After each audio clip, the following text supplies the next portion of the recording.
Ms. Renassos, our recording secretary, Present. and Mr. Arbino, our stenographer. Present. A couple of points before continuing with this evening's agenda. Mr. Rossetti will act as the Zoom meeting host. All commissioners will be able to make comments throughout the meeting, and the chair asks that you please identify yourself and wait to be recognized to make sure we're not all speaking over each other, and to make sure our recording secretary is clear as to who is speaking. On the agenda this evening is the continuation of public hearing, and this is the protocol we will be following. Mr. Rossetti will indicate if any written comments were received from members of the public no later than 24 hours before the start of this evening's meeting to be read into the record. If new material has been submitted since the last time this application was on the agenda, the applicant and or his associates can comment on it. The commission can ask questions during the applicant's comments or at the conclusion of the comments, and the applicant and or associates can answer commission questions at the time they are presented or at the conclusion of the comments. After the applicant's presentation has concluded, the chair will recognize members of the public who have indicated they wish to address the commission on new material that may have been submitted. After the last person from the public has been given the opportunity to speak, the applicant's attorney and or associates will be given the opportunity to address any comments or questions from the public. If the commission feels further information is needed from the applicant, the chair will ask for a motion to continue the public hearing. If a public hearing remains open, the commission is not allowed to make any public comment, discuss any part of the applicant and or his associate's presentation, or receive any additional information from anyone. If the commission feels the applicant and or associates have answered all questions and have addressed all concerns from the commission and or public, the chair will ask for a motion to close the public hearing. The commission can choose to discuss the application immediately following the close of the public hearing or at an upcoming commission meeting. In either case, the chair will ask the commission on how it wants to proceed. If there are members of the public who do choose to speak at the point in the public hearing when the chair calls for public comment on any new material submitted by the applicant, the public is asked to note the following. Speaker order is as follows. Elected officials of the city of Shelton that are attending in person, the elected officials of the city of Shelton participating via Zoom or phone. Then we would go to those attending in person here in City Hall, those participating via Zoom and phone. Those present in the auditorium who wish to address the commission need to indicate their name and address on the speaker's sign-up sheet on the table here in front of the room. And when asked by the chair, those participating via Zoom will need to use Zoom's raise your hand feature, and those participating via phone will need to dial *9 to be identified. After you are identified by the Zoom host, please state and spell your name and your address to assist the recording secretary and stenographer when the minutes and transcript of the public hearing are being prepared. Please direct your comments and questions to the commission only, not to the applicant and or his associates. Comments from the public should address specific criteria of the zoning regulations, the merits of the application, and be new information, not a repeat of comments previously presented. Members of the public are expected to practice appropriate etiquette by being quiet, observant, and respectful. Disruptive attendees may be removed from verbally participating. Our first agenda item is the continuation of the public hearing for application 2308. The public hearing for this application opened June 21st, 2023.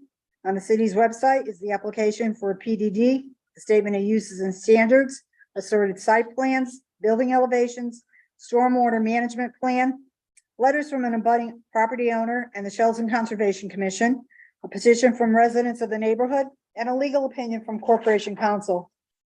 Mr. Rossetti, were there any other reports, materials, or correspondence received within the time period for this application, but that had not been posted to the city's website that we need to acknowledge for the record? No.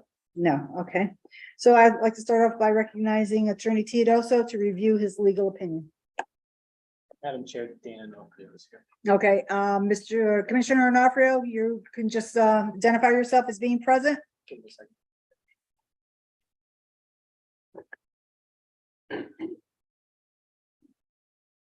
Did you bring him into? Yep, just Okay. give me a second. All right. I'm here. This is Thank Dan. you very much. Thank you very much, you. Commissioner Onofrio. Okay, Attorney Teodoso, you have the floor.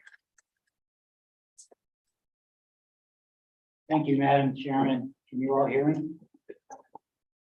Can you hear Button me? up. The red button. Yeah, Here you go. well, should be able to hear. Yeah. Okay. I received from, Mr. Rossetti, a request that I assume, no, came from planning and zoning with regard to a question, that question being, where can PDDs be located in the city of Shelton other than those areas that are specifically designated on our zoning map as SDAs or specially designated areas? Your PDD section in the zoning regulations essentially has a secondary location designation other than those, and it is characterized by 4 points. And I laid out those 4 points in my memorandum, which you all received. Putting it up? On the website. Yeah, he's, Rossetti's gonna put it up on the screen. Okay. All right, I'll work from that. Essentially, you have to have a piece of property.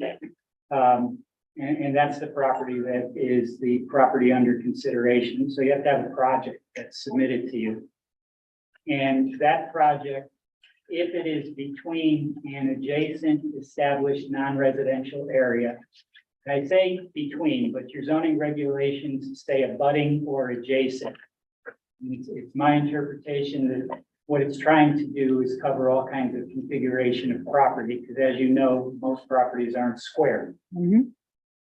So you've got to have a piece of property. It's got to be adjacent to an established non-residential area. And I'll go back to that in a moment. I'm going to skip over number 3 because that is what you're asked to do. And then it has to be adjacent to residential neighborhoods. So I received a map of the area under consideration. And that map shows that there are at least 2 neighborhoods adjacent or abutting to this property. If you consider the view from property on Shelton Avenue, both across the street and on the same side of the street as this property. That looks to be like an established residential area, a neighborhood, if you will.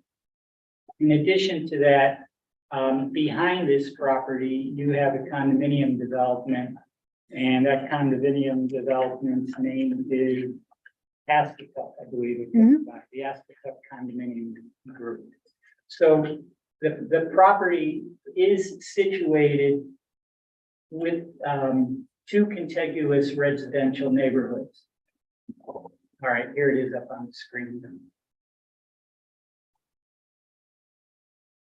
I think Alex is drawing a circle around the property, but what I've just described is essentially the green area that is included in the red circle that Alex just drew, as well as some of the yellow area other than the yellow area that's under consideration. And that goes across the street, if you will, to the blue area, which is actually a neighborhood. I mean, there are residential properties there. There's no doubt about that.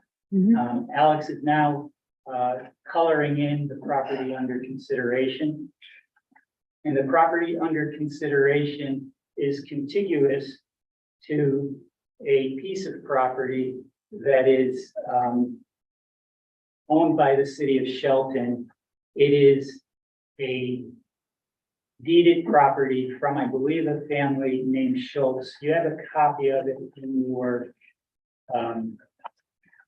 opinion. And that property is deeded with the restriction in it that there be no resident. It doesn't say no residential. It says that there will be nothing constructed other than the following. And essentially what it's supposed to be characterized as is a passive recreational piece of property. But it is essentially a piece of property that's established to be non-residential. So you have the 3 components necessary to consider the property which is included in this application and is adjacent or abutting to those neighborhoods and also adjacent or abutting to a non-residential piece of property.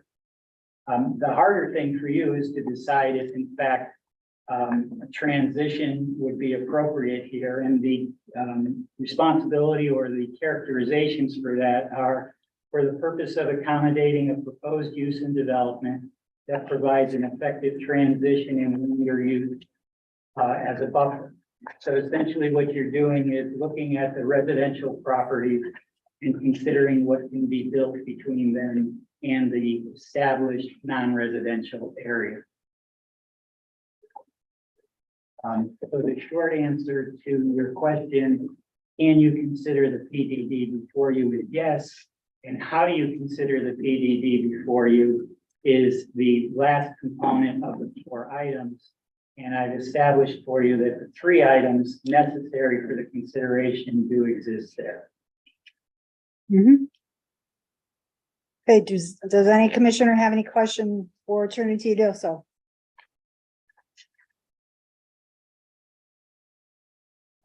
Okay, well, based on Attorney Tedioso's legal opinion, I feel it's appropriate for the commission to proceed with the continuation of public hearing.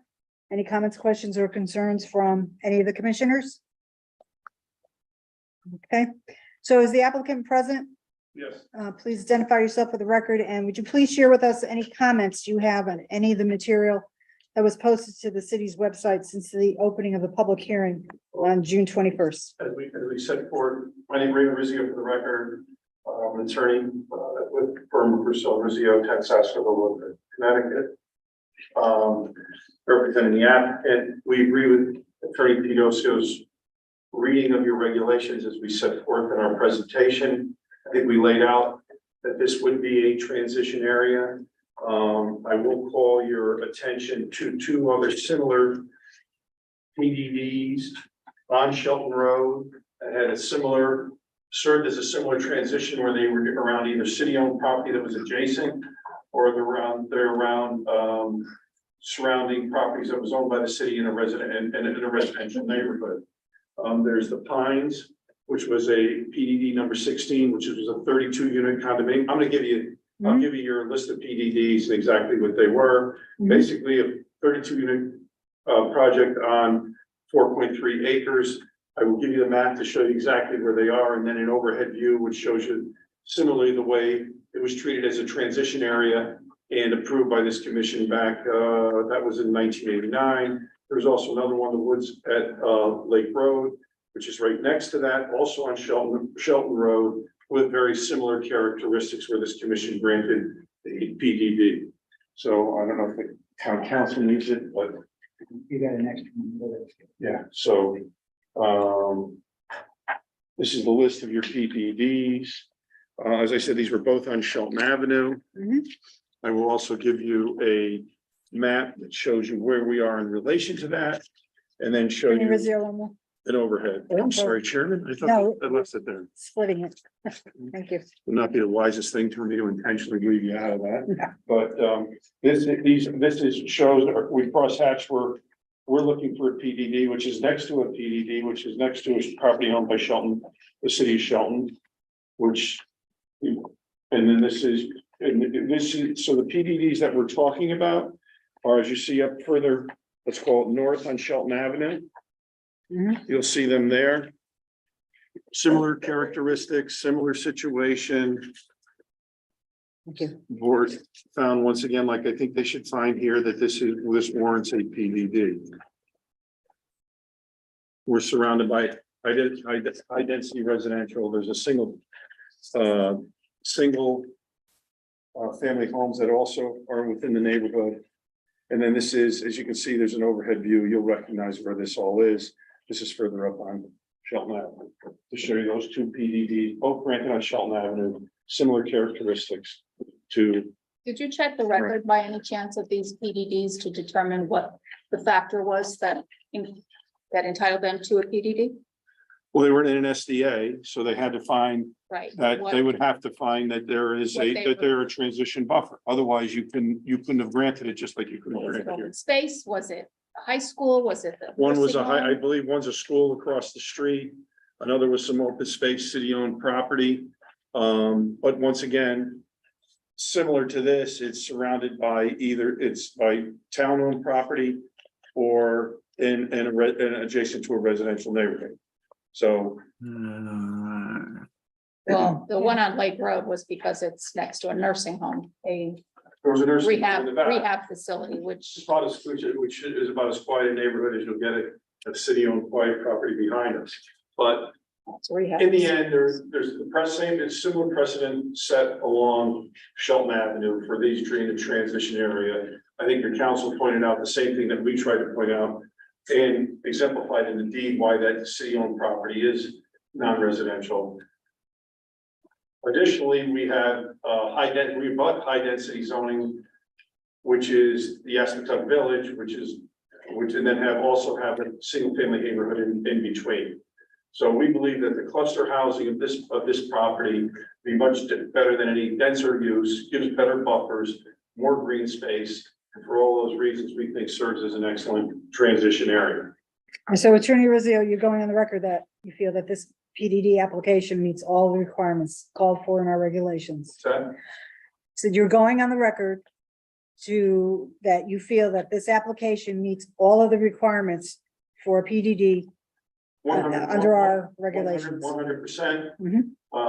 I think it's been laid out on a legal basis that you have the authority to do it. Obviously, every PDD is in your discretion. But we think we've laid a significant enough record. And I think if you see the PDDs that have been along Shelton Avenue, you see that the character of our property, we believe it's an excellent transitional use and an application that should. Can I comment on use of the cluster terminology? Okay.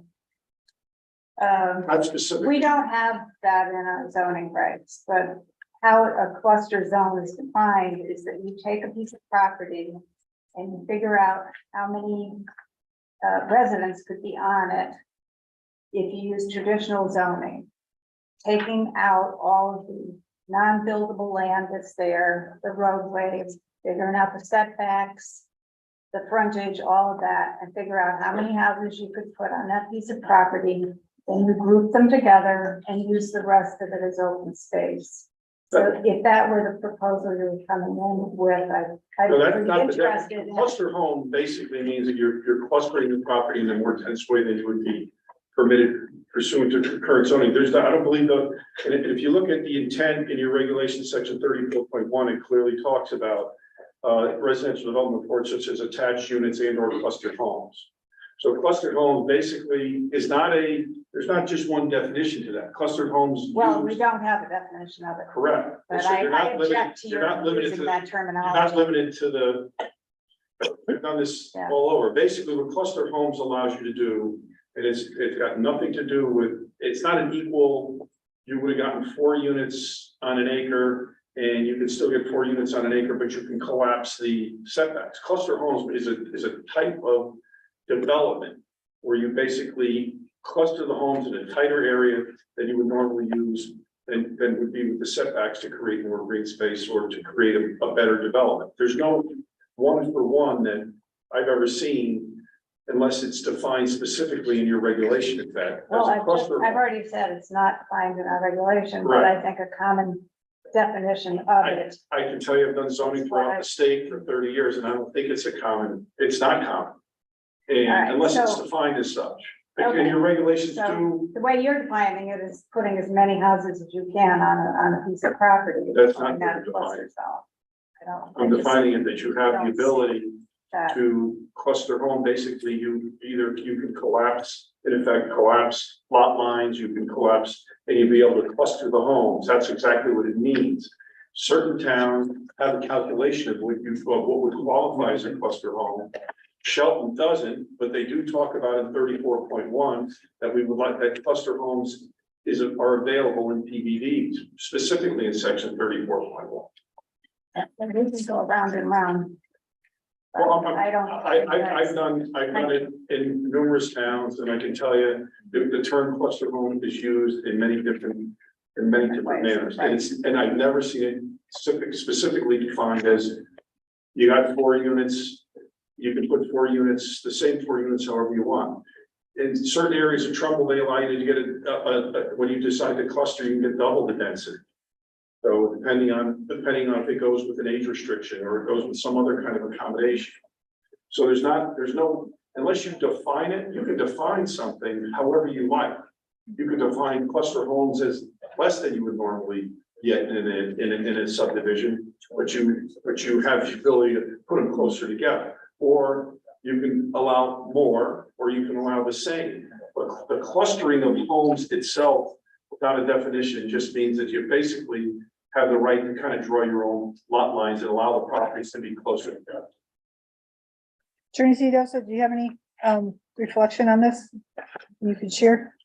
Just that we do not have a definition of cluster homes. Mhm. And I understand what the commissioner is saying with regard to the ratio, but it is true that there is no set definition for a cluster.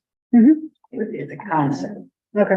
Which I have clearly said, but I have just one question on 34.3.3. Lot coverage, the minimum lot coverage for all existing and proposed buildings and other structures shall not exceed 60% of the area of the lot. Would that be a definition for cluster homes? It would be 60%, all of them combined of the lot. no, I don't, not No? what I've read, no. No. I think what they're talking about in PDDs is you can cluster your homes, meet whatever with the regulations. Yeah, no, I understand that, but buildings is plural, it's not singular. In the thing here. the lot Our coverage. PRD regs get to that concept that Yeah. I'm speaking of. It just doesn't apply to this particular piece, because it's not large enough. Yes. Mr. Panico, I know you're with us. Is there any comment that you could share with us? I've been listening to the comments, but I have nothing to say about the cluster because I didn't quite get all of it. But I did want to point out that PDD 16 and 34A that was cited on Shelton Avenue, one has to go back and research the timing of those approvals because at one time the language in the PDD regulations was much more broad and allowed them in residential areas. So the locational constraints were brought into play, I think, subsequent to those PDDs. Mhm. All right, Excuse me, Commissioner Horton. go ahead, Commissioner Donato. I have a question. First, let's go back to that non-residential abutment. Get closer, Mike. Can you give that a mic? Oh, I'm getting feedback. My first question is, what was the intent when it was written? And what was the intent of the people who donated that to the city? The intent was to keep it non-residential. It's right in the deed. But but my point is, not, when I think of when somebody says it's non-residential, I think commercial. I don't think of a park. I'm under the impression that that's like a park area there, and they wanted to keep that free, that whole area free. And that was the intent of the donation. And non-residential, to me, is commercial. They're not. I disagree. Okay, you disagree. You know better than me. I'm just the person asking questions that just came on as commissioner. Yeah. My other question, you said, is what are you giving us here from July 2013?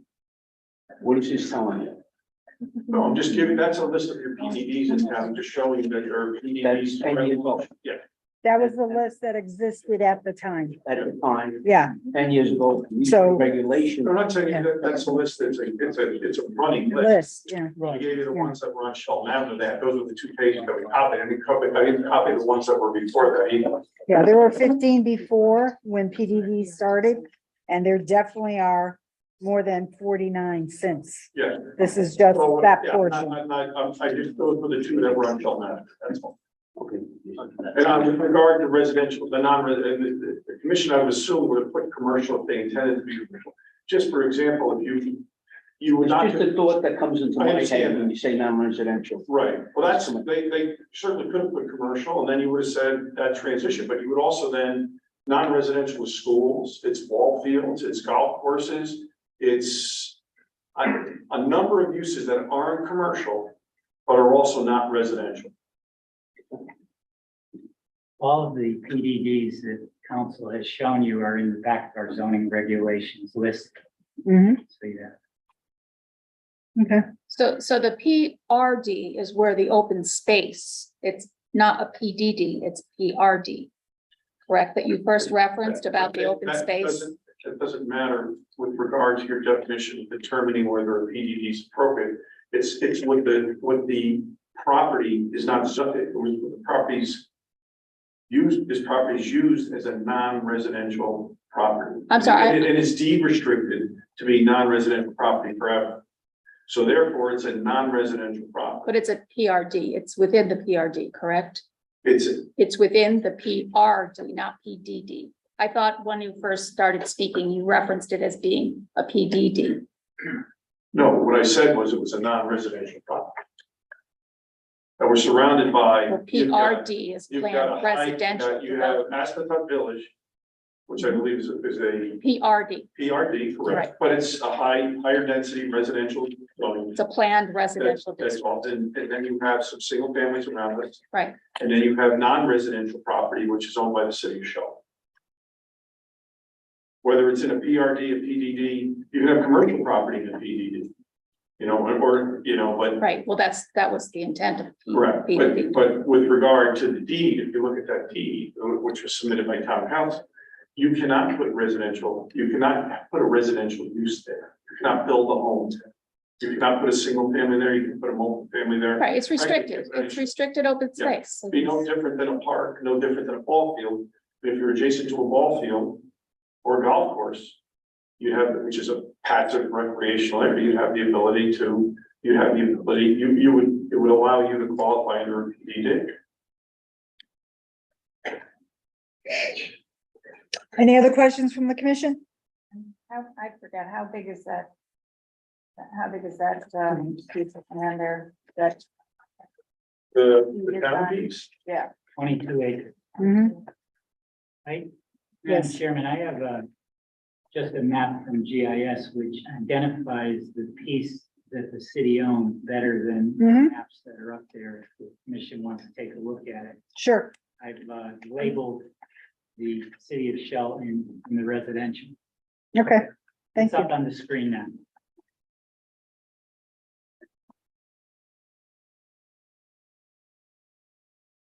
That's the piece you asked about, Ms. Nato. Yeah.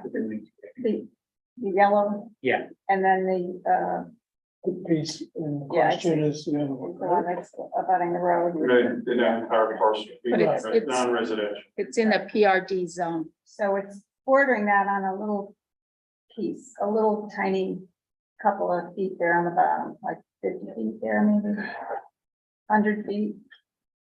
Because of the scale. Right, The fact that it's zoned in a PRD doesn't make it residential. But the PRD zone does no longer exist. Well, but that's what I'm saying. What happened to It's, it? it's a That non-residential. particular parcel of land was originally, I believe, part of Aspetuck. And Right. it was conveyed to the city. Right. That's why it's under the PRD. Oh, That's right. Mhm. It was conveyed to the city. The deed is in your packet, Mhm. conveyed by James Barker.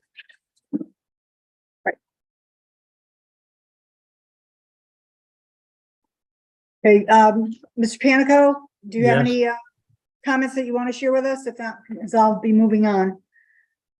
No, not at this time. It's going to be a difficult determination for the commission to make. Okay, and any of the commissioners participating remotely, do you have any comments before I move on? Okay, hearing none, last call for those here from the commission in the auditorium. Okay, then we're gonna go to the public portion.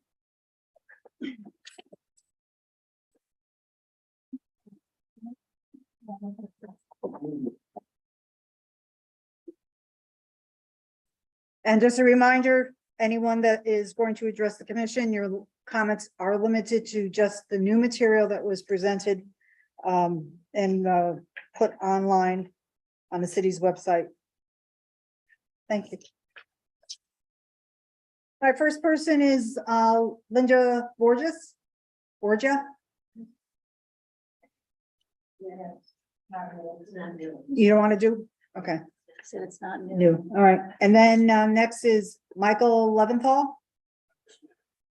Come on up to the, why don't you come over here, because it's easier for the remote people. That's what I was gonna do, I'm just gathering my, Sure, No, actually. Sure, if you come sir. to the table, up here to the Up here. table, the microphone will pick it Yeah. up better for all concerned. Thank you. and this is the video, so have a seat. Oh, Go thank ahead. you. My name's Michael Leventhal. Is it picking up? Do I have to push a Yeah, button? it's also picking up. It's all, okay, yeah, just go ahead. Once you sit down, it'll be close. Okay.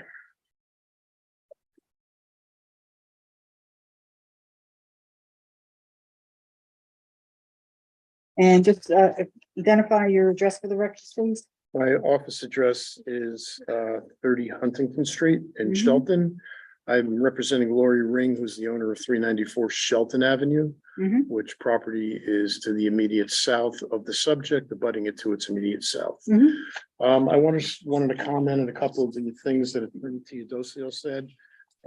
I think that his interpretation of the regs as to section 34 is somewhat of a leap of logic, because the intent of the regulation was to create a buffer between pretty much industrial non-residential areas, commercial non-residential areas, and residential areas.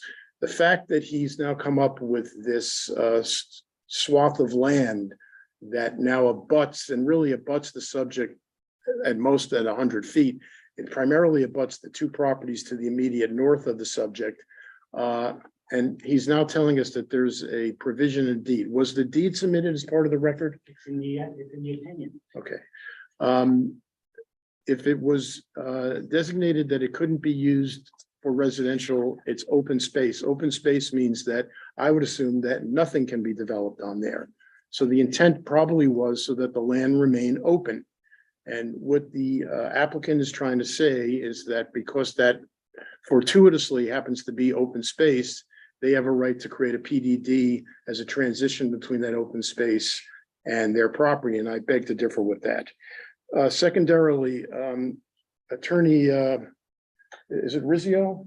Yes, he keeps talking about high density. There's no criteria within the planned development district 34.1 that talks about high density. That's not a criteria. And he keeps saying that Aspetuck Village is high density. In fact, I got the census for Aspetuck Village. I don't really think this matters, but I'll bring it to your attention anyway. I believe there's 456 units there. Sir, Director. 455 units there. The census, and I can submit it to you, shows that actually there's less than 2 people living in each unit. I mean, if you take a statistic, or if you do the mathematical calculation on it, it ends up being 1.74 persons living in each unit. It's underpopulated. It's primarily single people and senior citizens, husbands and wives. That's primarily what it is. So I don't know what the definition of high density is. I can't find it in the regs, but I'm telling you now that it's not highly populated. Well, excuse me. Yeah. You're talking about people, high density, I think is about the amount of Units. units, yeah. I mean, you could have a slew of people moving in and you would have high density. That's not how it was built, and that's just how it happened. Right. Okay. I mean, I can give you the census if you like it. I don't like it, I mean, I'm just stating the fact, that's all. Okay. And I don't disagree with you. At any time, That's fine. more people could move in, but I'm just telling you right now, and I think it's been pretty much that way for quite some time. It's not highly populated. Mhm. It has the potential to be, but Right. they are single-family residences. Just like apartment houses, just like for. Well, they're not like apartment All right, houses. gentlemen, this is not supposed to be a give and take. What we're planning Just for- present the comments, okay? I beg to differ. They're not apartment houses. They're single-family I residents happen to understand be. that, I'm just saying about people moving in and out. You got- I don't differ with you on that. And I did want to bring to the panel's attention that there was a protest petition filed, so that does require you to, if you do vote on this, it has to be passed by a supermajority. Mhm. And I have. That goes without saying. Thank you, Attorney Leventhal. All right, next person on the list is Daniel Christensen.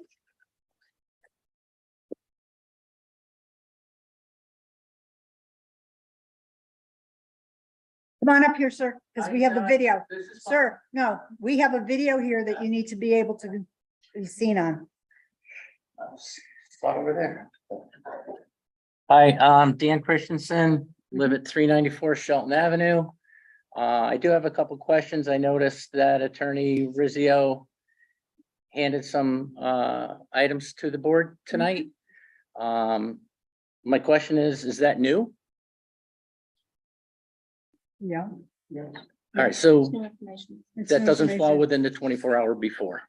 No, it does not, but he Okay. has the right to submit some material as part of his presentation. Okay. Okay, it Um, would be going up on the city's website. okay. Yeah, it would have been nice to be able to see that. Well, we are seeing it for the first time ourselves. Okay, yeah. So, So he's able to do it within the time frame of the meeting, but yet the public. it's part of his application material. Part of the presentation. Okay, okay. Yeah, part of the presentation. Yeah, so we're getting new stuff tonight. Mhm. Chairman, just for the record, those same maps were put up on the screen and have been part of the record. Mhm. Okay. What else do you have, Mr. Christensen? Okay, at the last board meeting, it was discussed about board members doing a site visit. Mhm. My question has that happened? There actually was a site visit scheduled for 5:30 last evening, but unfortunately, because of the thunderstorm that came through, the only person that was there was Mr. Rossetti, Okay, and others were not able to attend. okay. So Yeah, my question, it is being rescheduled okay. for, did you get some comments back? Discuss it. Yeah, So a full appreciation of the pros and cons, both sides really can't be gleaned. We're still working on Good, good. So it's a work in progress. mhm. Okay, we're gathering facts. And how is something like that set up? Are you talking to the property owners? There are Because, strict rules that have to do with site visits. The commissioners can't not even just talk to each other Understand during the that. site visit. Yep. So there is no commentary going on. Mr. Rossetti would be the tour guide, so to speak, and just point out different things there, and the commission can investigate.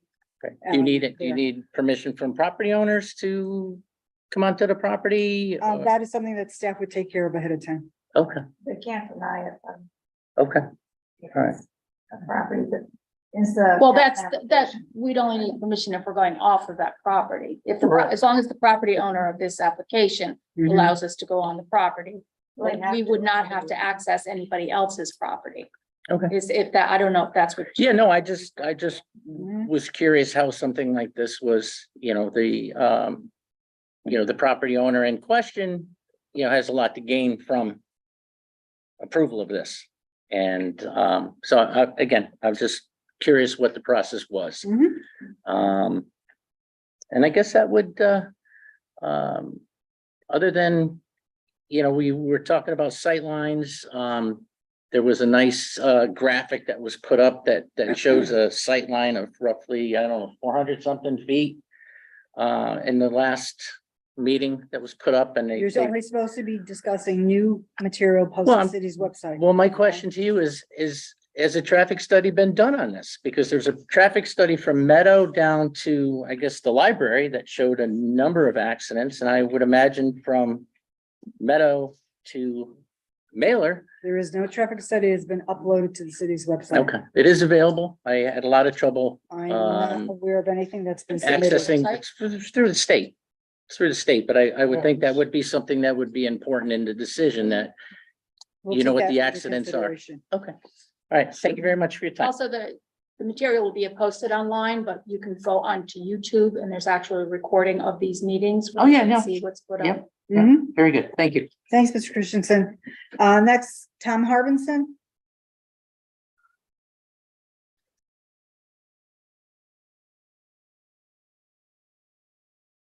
Tom Harmonson, 15 Suncrest Drive. First, apologies for my presentation at the last public hearing on this. I have a question regarding the interpretation as to non-residential use. Back when a PDD was approved. Excuse me, it's not used area. Area, okay. So as a non-residential area, would that encompass every school, firehouse, piece of open space throughout the city, church, and other types like that, that we would not normally, in my mind, have considered as an opening door for a PDD to be adjacent to that? That's one question. Second question I have is to the one person attending the meeting who helped create the PDDs and maybe modify them over the course of time, your planning consultant, Tony Panico. If he could answer if the intention of a PDD was to be for such a use adjacent to a non-residential use area, such as an open space dedication from SPZC. Thank you. Okay, thank you, Mr. Urbanson. All right, if there's anyone from the participating remotely that is an official of the city of Shelton that would like to make any comments, please use Zoom's raise your hand feature or dial *9 on your phone. Is there anyone indicating that, Mr. Rossetti? Okay, any members of the public that are participating remotely, if they'd like to comment on anything for the commission on the new items that were submitted, please use *9 on your phone or use Zoom's raise your hand feature. Mr. Rossetti, is there anyone that indicated they'd like to speak? No, okay. All right, and just want to verify there aren't any elected officials here in the auditorium, because I did not specifically mention that. Okay, that you already signed up. Did you receive the letter from conservation? Yes, it's been posted to the city's website.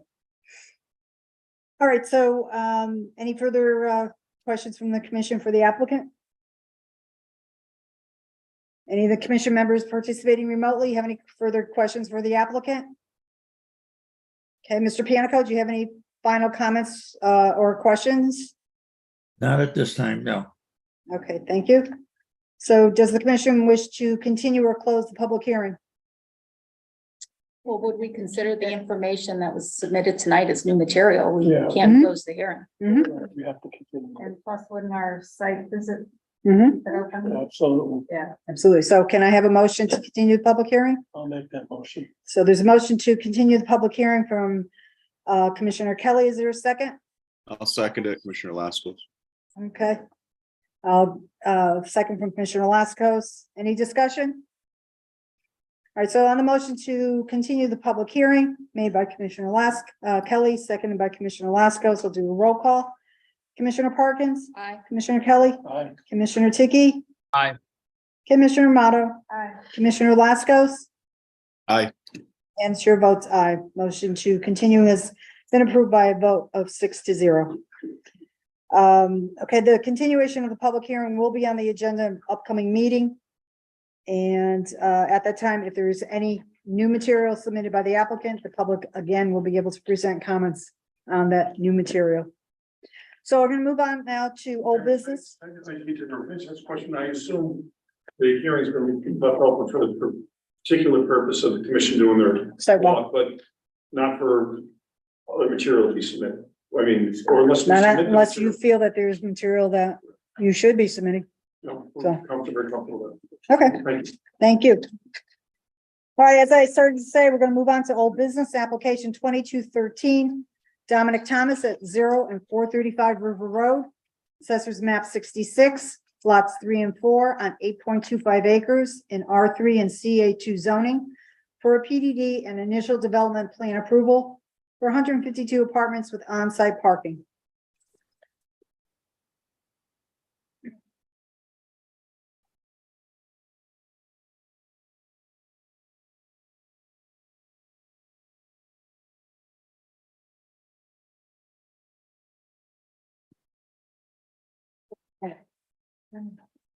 Public hearing for this application closed April 26, 2023. After discussion of the proposal at our June 14th meeting, the commission by majority consensus authorized staff to prepare a favorable resolution. Mr. Panico, would you read the resolution? I'll ask the commission to hold any questions until the end, when I'll ask for a motion to move the resolution for discussion. Ready? Yep. This is a report and resolution dated revised 7/24/2023. It's in regard to application number 2213, the petition of attorney Dominic Thomas on behalf of BWiz LLC for approval of initial development plans and adoption of a plan development district for a residential rental apartment development at 0 and 453 River Road, currently zoned in part CB2 district and in part residential R3 district. It's within that portion of River Road that's characterized by established non-residential developments. The petitioner proposes to establish a planned development district on a 9.41 acre site to accommodate a 152 unit residential apartment development consisting of 4 buildings, each consisting of 4 stories and 38 units, plus a clubhouse building with a pool and other amenities, as well as on-site parking for 305 vehicles. The subject site is currently vacant and has significant frontage of approximately 740 feet on the westerly side of River Road and limited frontage of some 122 feet on the easterly side of Coram Road. Abutting the southerly property line and fronting on Coram Road are the approved Clock Tower at Petromont Lane apartments currently under construction and an existing commercial development facing River Road. Easterly on the opposite side of River Road is existing commercial development. Northerly of the site are some single-family homes fronting on Coram Road and on the opposite side of Coram Road. On the opposite side of Coram Road is a vacant wooded area that's part of the Rivendell condominium site. The River Road portion of the site is characterized by topography that rises up from River Road, while the rear interior portion, accessible from Coram Road, is situated some 30 to 35 feet higher in elevation than the front portion. The northerly area of the front portion is impacted by a pond and watercourse, part of which is culverted, and significant abutting wetlands crossing diagonally through this portion of the site. The proposal is currently the property is currently under contract to the applicant, and all the current owners have consented in writing to the subject application.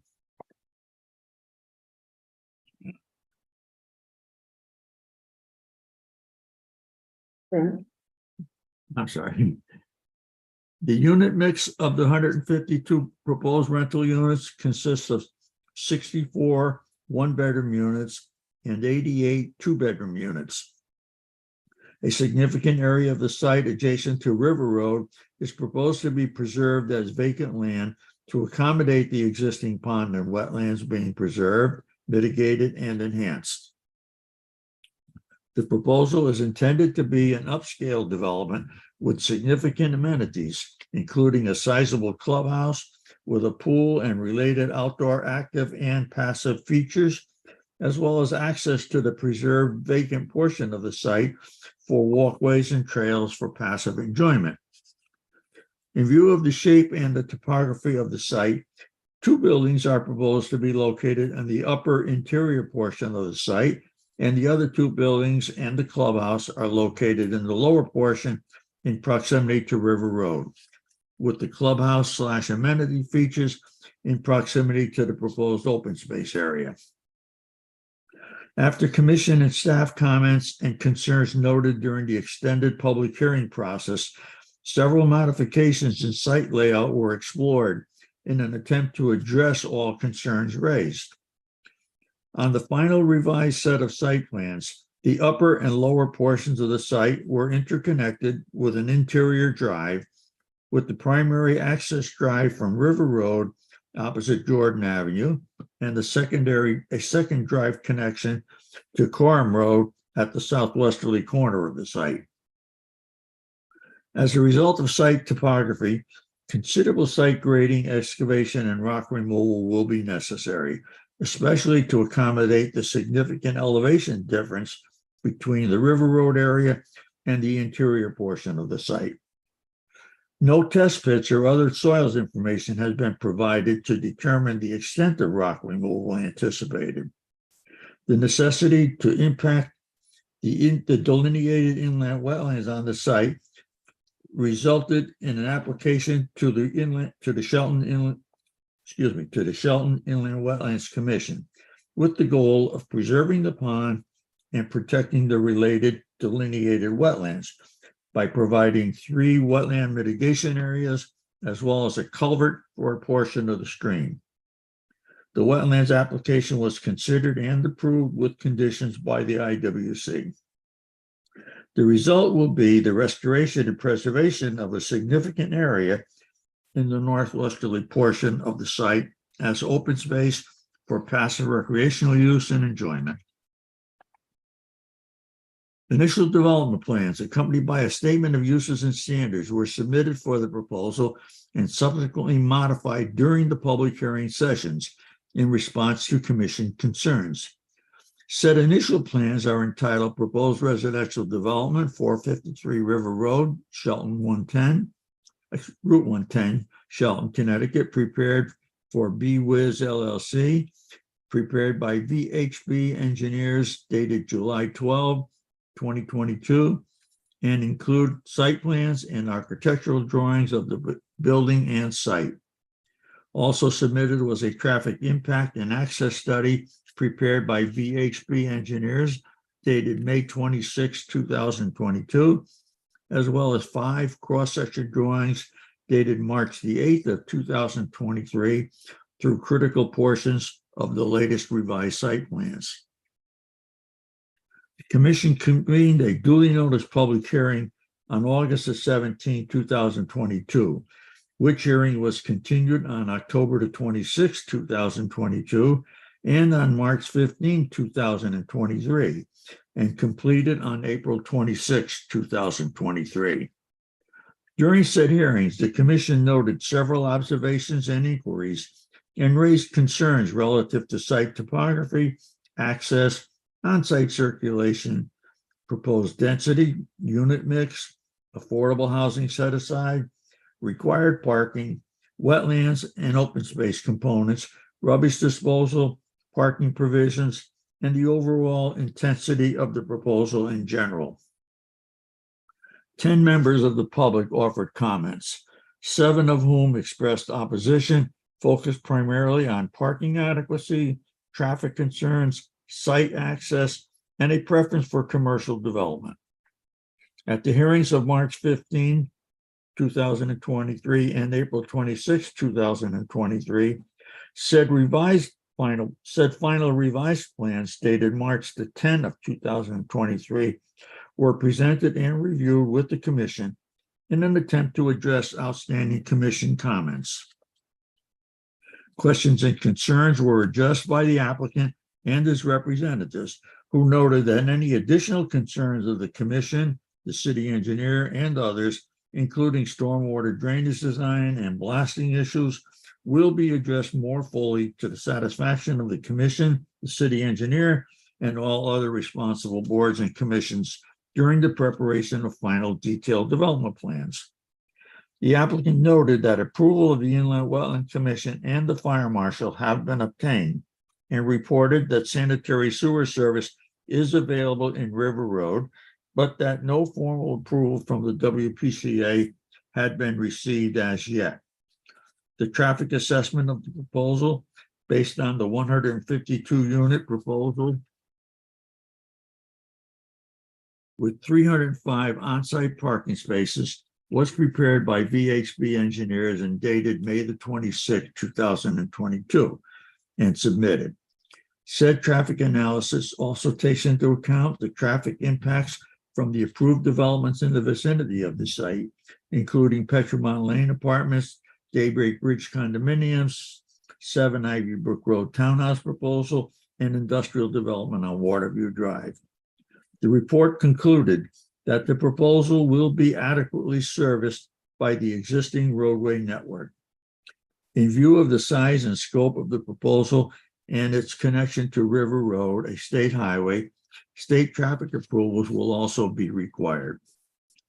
The commission has reviewed and discussed the subject initial development plans, as well as the ensuing modifications and revisions, up to and including those dated March 10 of 23, submitted in response to concerns expressed during the initial public hearings. The commission is familiar with the area and the existing site conditions, has considered the proposed use of the site in relation to the existing and approved land use of adjacent parcels, the alternative commercial use of the River Road portion of the site as permitted by existing zoning, and the concerns expressed by the public and the commission at the public hearings. In its deliberations and discussions, the following observations and findings were noted. Finding number one, land uses in the area adjacent to the subject site are mixed, with approved apartments to the south, single-family residences to the north along Coram Road, a wooded area buffering the condominiums across Coram Road, and commercial development adjacent to and opposite the site on River Road. The site itself is zoned commercial on the River Road frontage, with the interior portion residentially zoned. Wetlands and topographical impacts limit the usable commercial area to about 3.5 acres, roughly a third of the site, and would necessitate extensive excavation and grading to accommodate commercial development at the level of River Road. In addition, the difficult topography of the balance of the site cannot readily accommodate single-family development as allowed under the existing R3 zoning. To assure compatibility with adjacent uses and quality development as proposed, any development of the site should only occur under and be governed by the specific controls and restrictions of a PDD in order to know in advance the specifics of the proposed development with reasonable control over design and intensity. The subject site is served by all necessary utilities and is characterized by major topographic and environmental constraints. Well-designed buildings are proposed with a traditional design and residential character consistent with the intended upscale character of the proposal.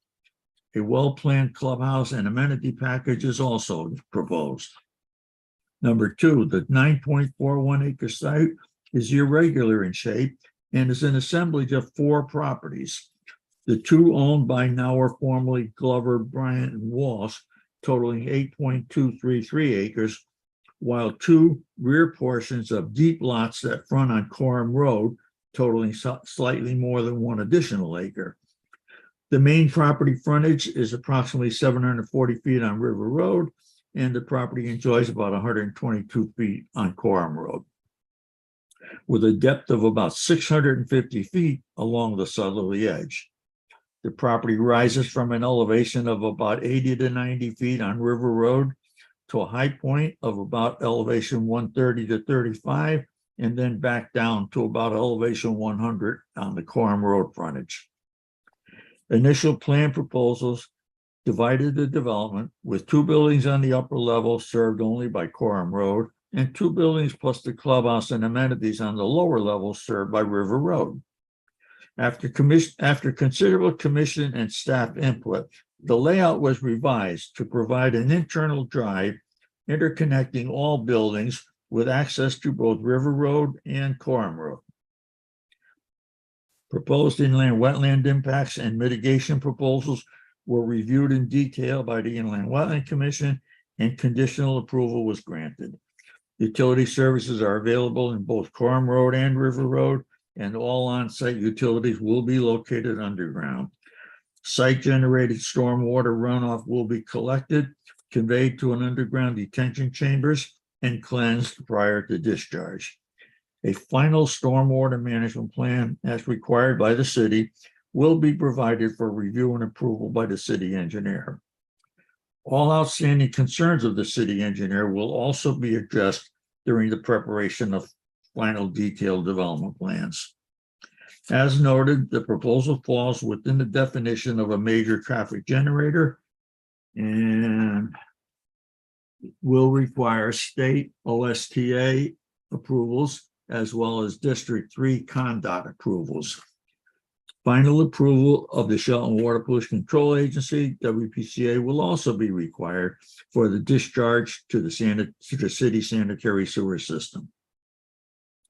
Finding number 3, as noted above, in an effort to respond to commission and staff concerns raised during the ongoing public hearings, the applicant prepared various modifications to the original proposal to address such concerns for commission review and comment. These final modifications are shown on site plans as revised March 10, 2023, and were presented for consideration at the continued hearings of March 15, 2023, and on April 26, 2023. Overall, the primary changes were an internal drive system serving all buildings connecting to both River Road and Coram Road, and a relocation of the clubhouse and amenity area to a central location. The proposed parking standard on the initial plans is 1.8 spaces per apartment, resulting in a requirement of 274 spaces, with said plan showing 305 spaces. This total is intended to satisfy the statement of uses and standards standard of 2.0 spaces per unit. To satisfy the standards set out in the Shelton zoning regulations would require 306 spaces, of which 76 spaces would be visitor.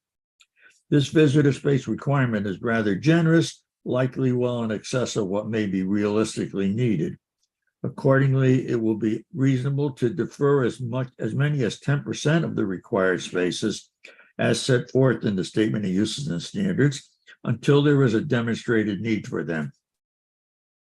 The basic architectural design of the proposed buildings is traditional in nature, with hipped and gabled roofs, asphalt roof shingles and metal roofed entries, vinyl shingles and clapboard siding, and manufactured stone veneer. Further specifics concerning the exterior materials and colors will be required as modified detailed architectural drawings are prepared for submission and approval as part of the final detailed development plans. Additional building design modifications and materials review may be needed and will be addressed as final detailed plans are submitted for commission approval. It may be desirable to improve the appearance of the building and wall elevations by expanding the area of stone material at that first floor level, and if possible, enclosing the electric meter panels in some form of cabinet. Number 4, the applicant's initial application included a proposed set aside of 10% or 15 units as affordable housing units.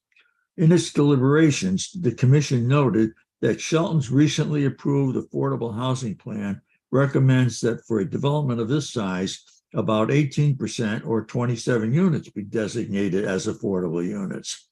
However, the commission recognizes that at the time of filing the subject proposal, 10% was the general guideline, and also that the affordable housing plan is a recommendation, not a requirement.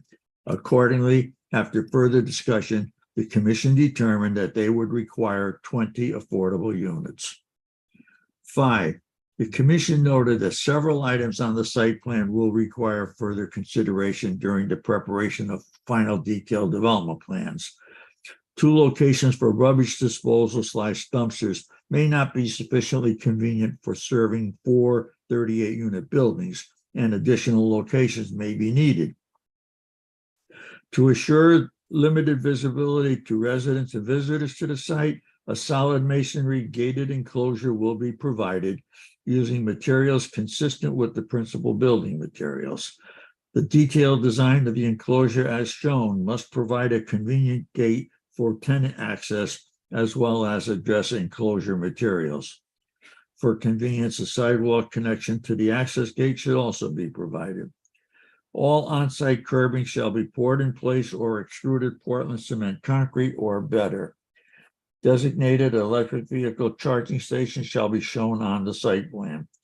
The site grading plan necessitates vehicular wood beam guard railing at several locations, at times alone and at other times in conjunction with retaining walls. proposed retaining walls are of varying height, some of which will require safety fencing as well as guide railing for protection. The modular retaining wall detail shown may be adequate for relatively low walls, but a detail of walls of significant height should be provided, as well as the proposed finish treatment. The proposed landscaping plan will require refinement to reflect final site plan changes. Plant material selection, except lawn areas, should assure the use of non-invasive native plant species, and the overall quality and spacing of plant materials should be further improved. Appropriate notes should be added, assuring the commission of the right to require additional plantings if deemed necessary. In view of the internal driveway connecting to both River Road and Coram Road, stop signs and other traffic control measures should be incorporated to discourage potential shortcutting and to limit vehicular speed. The River Road entry location should be confirmed on the site plans. In addition, the exit side should be widened to accommodate exclusive left and right turns. The area in the vicinity of the entries should be reconfigured to accommodate adequate lighting and possible signage locations. The on-site sidewalks need further consideration to provide walks around all buildings, as well as a sidewalk connection along the driveway between the upper and lower levels. It should be noted that the minimum required size of a parking stall is 9 feet by 20 feet, and that an 18-foot stall depth is only acceptable where the vehicle has the ability to overhang the curb or sidewalk. Along building frontages and in other areas, the sidewalk width needs to be increased to accommodate vehicle overhang. The use of wheel stops to prevent overhang is not acceptable. In addition, as discussed, a pedestrian linkage should be provided between the upper and lower levels in the vicinity of the clubhouse. In the vicinity of Coram Road, the site plans and survey mapping show an intent to convey a 50-foot strip along the side and rear lines of map 66 lot 21 to said lot 21. Therefore, the applicant must reserve the right for the northerly curb line at the entry to encroach on the frontage of said 50-foot strip, accommodate the proposed grading in said area, as well as the proposed retaining wall, including ongoing maintenance responsibilities, period. In addition, the said 50-foot strip will be excluded from the proposed PDD upon adoption. Number 6, due to topographical constraints, development of the site will require significant excavation and regrading, including rock blasting and removal. The applicant must adhere to all requirements of the fire marshal's office, as well as the city's blasting ordinance and regulations. At a minimum, all properties and structures abutting or within 500 feet of the proposed blast site shall have pre-blast surveys. Prior to the initiation of site excavation and regrading activities as part of the final detailed development plans, the applicant will be required to submit a blasting program, setting forth in detail the blasting program, hours of operation, provisions for and extent of pre-blast surveys, blast monitoring, time of blasting, insurance coverage, etc. Finding number 7, the initial site and architectural plans were referred to the fire marshal and the city engineer for their review and comment. The city engineer, in his letter of July 6, 2022, noted a variety of concerns and details to be addressed, which the petitioner's engineer has attempted to address. Since that review, several significant layout modifications have been incorporated into the latest revised site plans. Therefore, the applicant must coordinate with the city engineer to identify any additional concerns and implement solutions to resolve all issues prior to the submission of final detailed development plans. Upon submission of said plans, a follow-up report will be solicited from the city engineer with regards to the satisfaction of all issues cited. At the time of final approvals, such work must be assured in the form of a site improvements bond.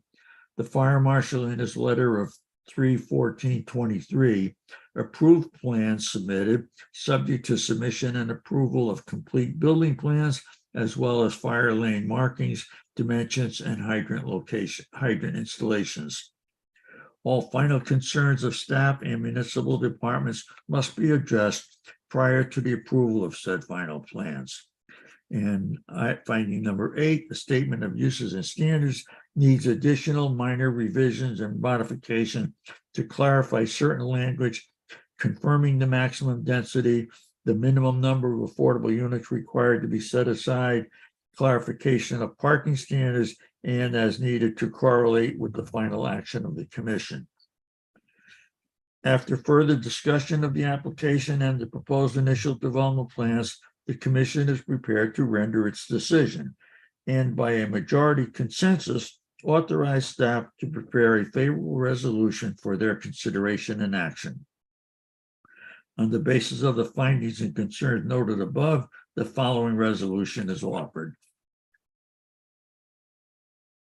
Resolution, whereas the applicant, BWiz LLC, has submitted a complete petition for the approval of initial development plans for a 152-unit residential rental development and the adoption of a planned development district on a site of 9.41 acres located at 0 and 453 River Road, which property is currently zoned in part commercial CB2 district and in part residential R3 district. And whereas the applicant has submitted site and architectural plans for said proposal, including a traffic impact and access study, in order to provide the commission with the required information and details necessary to render initial development plan conditional approval and adoption of the proposed plan development district. And whereas the commission held a duly noticed public hearing on August 17, 2022, continued to October 26, 2022, March 15, 2023, and completed on April 26, 2023 to consider said application. And whereas the commission is familiar with the subject site and the surrounding area, as well as currently applicable zoning regulations, and has discussed and reviewed in detail said request and all accompanying documents related thereto. And subject to the comments set forth above, the commission notes the following. 1, the petition complies with the applicable zoning requirements. 2, conditional approvals of the IWC and fire marshal have been received, as well as initial comments from the city engineer. Final detailed development plans will require further modifications and revision to address all outstanding concerns and limitations set forth in the findings above, as well as approval of the initial approval of the sanitary sewer service by the WPCA. Specifically, the maximum allowable density will be limited to 152 apartment units, 20 of which must be set aside as affordable housing units, together with supporting on-site parking, clubhouse, and upscale amenities. All additional concerns identified herein will need to be addressed and resolved prior to submission of final detailed development plans. Number 3, the proposed site is characterized by difficult topography and elevation changes, as well as a pond, stream, and related wetland areas that must be protected for any reasonable development of the site. The site stormwater drainage system adequately addresses stormwater runoff issues and proposes to discharge into underground detention galleys with a reduction of peak flows prior to discharge. A proposed stormwater management plan satisfying the city ordinance will need to be provided. All utilities are available at the site, and all on-site facilities will be located underground. Number 4, alternative development under the existing zoning will necessitate more significant grading and excavation than the proposed development. The proposed site development and the residential apartment building design will be subject to careful review and control under the provisions of a planned development district, and will complement the adjacent approved residential apartment building under construction on Coram Road. Proposed architectural design features and exterior materials will be consistent with other residential development in the area. 5, existing and proposed utility services are adequate for the additional development. The proposed parking facility will be adequate to serve the proposed building, and projected traffic will not overload the street system in the area. 6, the submission of final detailed development plans will need to address all outstanding concerns of the commission and the city engineer, as well as all other applicable municipal boards and commissions. A detailed program addressing all aspects of anticipated blasting must be provided prior to any blasting activity. And 7, the proposed PDD encompasses a parcel of greater than 20,000 square feet and is consistent with the comprehensive plan of zoning for the city. Now, therefore, on the basis of the above, the representations made at the public hearings and other discussions of the commission, the Shelton Planning and Zoning Commission hereby takes the following actions. A, in accordance with the provisions of section 34 of Shelton zoning regulations and the subject initial development plans, the subject initial development plan is hereby conditionally approved, subject to the following modifications, stipulations, and adjustments. 1, modification and revisions to said initial development plans in response to all concerns noted above, in satisfaction of all engineering concerns of the city engineer and conditions of approval of inland wetlands, as well as any and all other applicable municipal boards and commissions. 2, submission of a detailed blasting program that addresses pre-blast survey criteria, evidence of adequate liability insurance, etc., in compliance with all state and city blasting ordinances. 3, submission of a revised statement of uses and standards to clarify and address outstanding concerns of staff regarding permitted uses and applicable standards, including maximum density, minimum set aside of affordable units, and parking provisions, which modified SOUS shall be submitted for staff review prior to the effective date noted below. 4, the approval of modified site plans and architectural building design and details as noted in the findings above, with particular attention to consistency of building design and use of proposed exterior material finishes. 5, all utility services shall be located underground. 6, the boundary limits of the proposed PDD in the vicinity of Coram Road shall be adjusted to reflect the proposed conveyance of the additional buffer area to the abutting parcel identified as lot number 21 on Coram Road. And B, on the basis of this conditional approval of initial development plans for the subject site, the subject to the stipulations and modifications set forth above, the proposed PDD is hereby modified and adopted for the reasons found in the discussion preceding the motion and shall be identified as PDD number. Al, I need a number. 1 second. Okay. Said PDD adoption shall become effective on some Friday in August, depending upon how fast we can get the statement of uses and standards upgraded. The above resolution was moved by seconded. Okay, I'll stop you there, Mr. Panico. Is there a motion to move the resolution for discussion? I'll make that motion. There's a motion from Commissioner Parkins, seconded by Commissioner Kelly to move the motion for discussion. On a roll call, Commissioner Amato? Aye. Commissioner Tiki? Aye. Commissioner Lascos? Aye. Commissioner Kelly? Aye. Commissioner Parkins? Aye. And chair votes aye. So, do any commissioners have any questions about the resolution? I have one. Go ahead. I have one comment, and it's something I struggled with previously. On page 7, the 6, and I think this resolution has been modified from the version I have, but it's about the plant material selection, and I'm just struggling with the word except lawn area. So it says plant materials selection except lawn areas should assure the use of non-invasive species. I inserted those words because the last project we had a discussion about materials, and it was pointed out to me that those provisions don't apply to lawn areas. So, But when you say lawn areas, I think of an area, say in front of a building, right? Where there's going to be plantings as part of that lawn area. oh no, the plantings are all susceptible to that, but not the, if that's confusing, I can take those words out. is anybody else confused by that? I have a problem with some of it differently, but, Go ahead. Because I'm just. I'm just trying to say, there's no such thing as a native lawn. Right. Mhm. You can't do it. Right, so could we just take that out?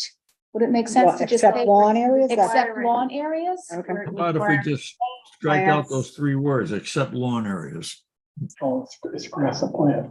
Yeah, because I'm concerned that if there's an expansive lawn area that abuts the building and there's gonna be plantings in front of the building, that's considered a lawn area. I Right. would personally consider plantings to be a lawn. Hmm. So maybe instead of lawn area, we should just say lawn. I mean, Well, if can't we that's- just say if plant that's material confusing, we could selection? strike out should- those 3 words. Just strike out those 3 words, because I just think it adds confusion. Except lawn areas, strike. that Well, out. Yeah, Plant material Say all selection plant should material assure. has to be native. all Somebody's plant gonna material say- selections must be native, should assure the use of non-invasive species. Commissioner Model, that non-invasive. Well, you Don't we don't take put- that out in the? Remember, Pentagon? we get another crack at this at the detailed development stage. Yeah, This is just kind of warning the applicant ahead of time. When you sit down to detail out your landscape plan, make sure the materials are satisfactory to us. That they be non-invasive native plant species. Well, I'm just saying, you don't string those words together, Right, because the use of native plants. native plants, Yeah. yeah, All right, so we should take out non-invasive. Right? right. Yeah, okay. Because Oh, all Okay. right, that wasn't aware of that. invasive by definition. You don't want non-invasive, then? Is there Right. such thing as native plants that are invasive? No, No, I don't know. you can't invade your own territory. right. Okay, so we'll strike out non-invasive and we'll strike out except lawn areas. Mhm. Okay. Okay, Okay? I did have, yeah, that just takes the confusion out of it. I had Thank you. one as well. And that was on page 11. Number 4, Mr. Panico, the first sentence. Alternative, Number 11. Okay, page Page 11, 4. which number? page 11, number 4. Number 4, okay. Alternative development under the existing zoning will necessitate more significant grading and excavation than the proposed development. Isn't alternative development somewhat speculative? No, I'm sorry, is there what? Isn't all saying that alternative development is somewhat speculative? There isn't anything in the pipeline. So are we? Well, assuming- I'm just saying, when you have a commercial site Mhm. of that size and scope, ideally, you're not gonna build a bunch of individual buildings. You're gonna try to develop a comprehensive commercial development. And as part of that, you're gonna want that down at the level of River Road. Mhm. So in order to do that, if you recall, when we looked at the plans that we looked at, they all had a retaining wall along River Road at a higher elevation that they were building on. There's an additional amount of material that you're gonna have to take out of there. So it's even more. And as far as the residential component, if you're gonna develop a series of individual lots for small size lots meeting the R3 standards for a bunch of individuals' homes, you're gonna do a lot more grading than you are to accommodate just that big buildings, 2 big buildings. So Yeah, instead have of more flexibility. alternative, can we change that first word to, and say any commercial development? Let's see. The wording just lends itself to suggest that there's been an alternate proposed. Yeah, You could always, I was saying as an alternative to what's being proposed. Mr. but Panico, I just gotta If stop you you for a like, minute. if you rather have the word any, that works too, says the same thing. All right, Mr. Panico, I have to stop because Commissioner Lasko had indicated he could not stay after 7:30, so I want to just go on the record that Commissioner Lasko will be exiting the meeting. Is that going to introduce a problem with We Are still we have eligible voters? Are we No. almost at the point of voting? Yes. somewhat, yeah. Okay, All right. All right, I'll stay so, on. I'll stay on until the vote. okay, thank you. All right, so, Suggested any development instead of alternative. yeah, so we are talking about the beginning of number 4, changing alternative development to say any commercial development. No, I don't like that. Or any development under the existing Any zoning. commercial development, because there is the potential for commercial developments, let's say as a series of 3 or 4 individual The strike commercial. developments. But that's All right. unlikely to happen when you have a piece with 700 feet of frontage on the road. You're going to want to do a comprehensive commercial development. All right, so how about just any development? All right, I can accept that. Okay, so any development under the existing zoning. Okay. How does the rest of the commission feel? That's fine. I didn't have any problem with any of it. And it's good. Okay, Perfectly well. all right, any other further comments, questions, or concerns about the resolution from the commission? I had one little, all right, one little. Sure. The open space is only for the residents on that property, It's only for the what? for the residents, the people who live there. For the enjoyment of Yeah, the rest. it's limited to them. That's correct. Does that need to be stated, or is that just this, just? Where is that? Because Is it says, talks about passive recreation. Asian. Well, it talks about the the wetlands and the If you improvements. start thinking about making it available to the rest of the public, you got to worry about the access of the public, providing supporting services for the public like parking, et cetera. And I'm just wondering. She's not suggesting that. No, She I'm just not. wants to make it clear that it won't be. okay. Well, Maybe it's clear to everybody. Maybe it's clear. No, it just may not occur to us.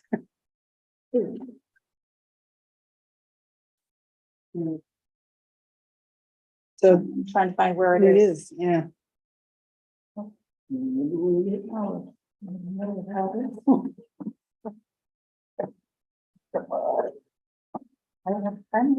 working off this. Oh, I can't. that wasn't I'm up easy. on my iPad for some reason, so. I don't know if it's clear. I don't want to make an issue out of it. Yeah, but we should see how it is in here. Well, I don't see it in the resolution at all, It is in here somewhere. but in the findings section. the-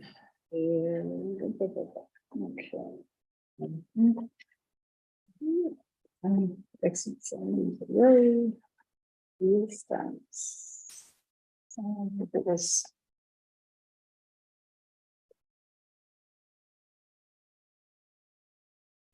Building material agreement. Where is this? it's actually on page 2, I believe. The proposal is intended to be an upscale development with significant amenities, including a sizable clubhouse with a pool and related outdoor active and passive features, as well as access to the preserved vacant portion of the site. And right before it, it says Here it a is. significant area of the site adjacent to River Road is proposed to be preserved as vacant land to accommodate the existing pond and wetlands being preserved, mitigated, and enhanced. Maybe just add accessible to residents, For the benefit of the for residents. the benefit of the residents or something like that. Right, Mr. Panico, at the top of page 2. on the top of page 2, Mm-hmm. okay.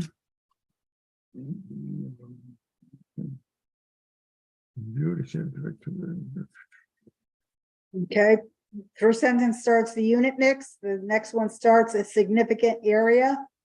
Yeah, The next sentence is the proposal is intended, yeah, and the back half of that particular sentence talks about with a pool and related outdoor active and passive features, as well as access to the preserved vacant portion of the site for walkways and trails for passive enjoyment of the residents. Should we add for passive enjoyment? enjoyment of the Um, limited Yes. to, No, just for passive enjoyment of the residents. all right. Of the residents. So that there's something in there to Yeah, kind of indicate that it's not Not- public open space. right.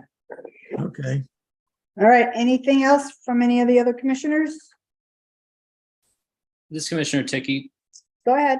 Well, I'll just say that I still have concerns about the density when looked at this area with what we've done with the Great River Water Club, with the development that we've done there on River Road with 35 condos, 110 apartments, and all the rest, restaurants and marina restaurant, and then with Petromont Apartments which I think was 99 apartments. So when you just look at that area, even in our report on page 5, it says that according to the state, it is a major traffic generator, and I just have concerns about the traffic that it adds to that area and to River Road. And while I know the applicant made a lot of changes in their development, and it says that it's a luxury apartment and there's some very nice amenities for residents, and I appreciate we went from 10% to 13% affordable housing on the hold, I think it's too dense for me, and I worry about the traffic and the safety around this immediate area. I do think it would overload the street system. The resolution on page 11 says that's the view of the commission, that we don't think it would overload the street system. So I'll be voting no on those. When you get to the point of a state certificate, they are going to have to convince the state as well. And then you're going to have engineers looking at engineer stuff. To date, we have not taken an engineer's look at the traffic information, because we're going to rely on the state doing that. So, I mean, anything other than that is our opinion. Right, and that's consistent with other proposals we've done. And the findings that they had come up with and concluded from includes things which you have already denied. So they've taken into account traffic that's not going to happen. The ones on Well, you're referencing Ivy Brook, I think. Ivy Brook, right? Right. Yeah. Yet still, we still have developments that we've proposed, almost 400 units between the Great River Water Club, Petromont Apartments, this River Road, and I didn't mention the industrial activity on Waterview. But I get your point, Tony, but I just wanted to express that. So yeah, folks, I guess in a way, though, what if you do approve this, then that becomes a given, and anything subsequent to this has to take this into account. right. So Yeah, we approved the river. No, Right. no, we haven't. So we can't deny this because we might deny that. No, you can't use that as a reason. Okay, thank you, Commissioner Tiki. Anybody else have any comments about the resolution? Okay, I'll ask then, is there a motion to approve or deny the resolution? I'll make a motion to approve the resolution. All right, there's a motion from Commissioner Kelly to approve. Is there a second? There's a second from Commissioner Motto. So on the motion to approve made by Commissioner Kelly and seconded by Commissioner Motto, I'll do a roll call vote, and I'll start off. I'm nay to deny. Commissioner Kelly? Aye. Aye. Commissioner Parkins? Aye. Commissioner Motto? Aye. Commissioner Tiki? No, nay. Okay, Commissioner Laskos? Aye. Okay, and the motion has been approved by a vote of 4-2. And I just want to go on the record that reason for my vote to deny was I did mention in a meeting back in June that I felt that this particular piece of property, the portion of it that runs along River Road, should stay commercial. I am against turning this into a residential use entirely. I felt that the rear of the property should be the part that should stay residential, and I felt it lent itself, instead of having a high-rise buildings, to instead have a project that was more in line with what is across the street from Quorum Road on the old Laurel Heights property where Rivendell is located. Okay, so next is. Chair, this is Commissioner Lasko signing off. Thank you, Commissioner Laskos. Good night. Okay. Good night.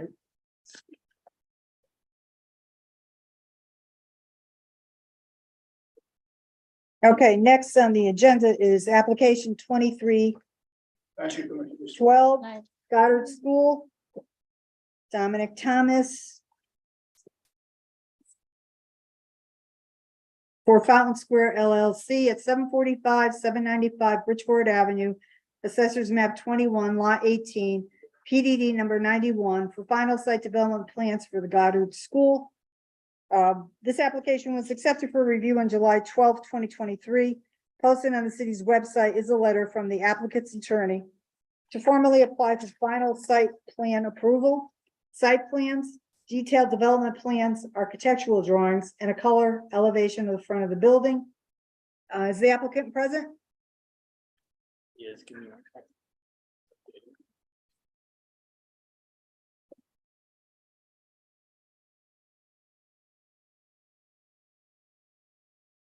Alex, did you verify afterwards whether or not the July 12th minutes are online? They're not.